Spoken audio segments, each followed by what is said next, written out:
Welcome true believers and newcomers alike. After 3 videos on 3 Spider-Man animation shows, we have arrived at Spider-Man, the animated series, the fondly remembered adaptation of the 90s, which to many viewers who had yet to experience the comic books or previous TV iterations, this served as an introduction to the superhero Spider-Man, aka Peter Parker, social outcast and underpaid photographer whose acts of heroism are met with thanklessness. The guy gets even less respect than Rodney Dangerfield, and yet we never saw any stand-up specials made by Peter. That's because all the major networks rejected his pitch on the basis that he's a fictional character and therefore never actually pitched anything. The art style the show uses is possibly the most fitting that a Spider-Man show has ever been to the established tone.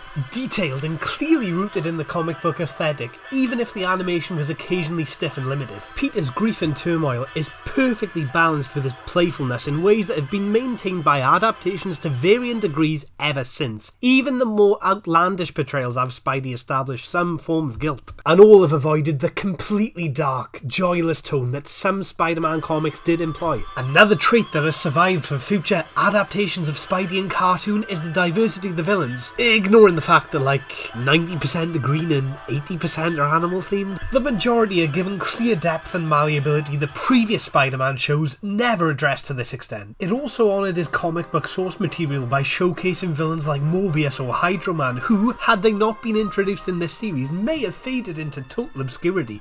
I spent years wondering why not many people seemed to know me, and then I realised it was because I was never introduced in this show. Well, there was that one episode. This complexity is extended to the bold ambitiousness of several plots. Prime examples include the connected episodes Make-A-Wish and Attack of the Octobots, which are rich in subtle, powerful emotional value and address some very serious issues. Were you to watch these episodes first, you could watch the rest of the series after you'd stopped crying 3 years later. Due to censorship, Spider-Man was seldom allowed to punch enemies, but emotionally punching viewers was apparently fine. The show also excitingly implicated Marvel characters from other shows at the time, and unlike the previous Spider-Man and His Amazing Friends, this was simply a secondary feature rather than the whole plot. This concept, as well as the show's acknowledgement of the Spider-Verse, have been the focus of several recent Spidey-related films. Even though a lot of these positives can be found in the comics, it is quite possible that their inclusion in this series is what brought them to the attention of more people, and gave motivation to the future creative teams of other Spider-Man cartoons to include them. Also, Ed Asner's voice portrayal in this series as J. Jonah Jameson has been to some degree channeled by basically every major incarnation of the character since. Especially J.K. Simmons' now iconic take on the role. Yeah, that Spider-Man's a menace! Ah, see, another voice role I actually deserved. Even the flaws of this show are important in the way they've possibly given future Spider-Man cartoons specific areas to improve on. Like, for example, the relative blandness of characters in Peter's life has been actively improved in shows like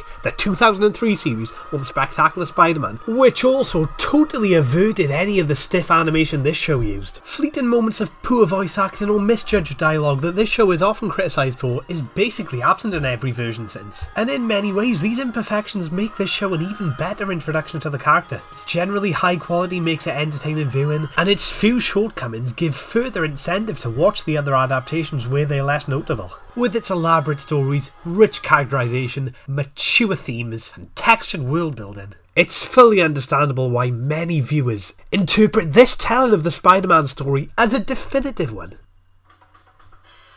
Oh great, now everyone knows I'm Spider-Man.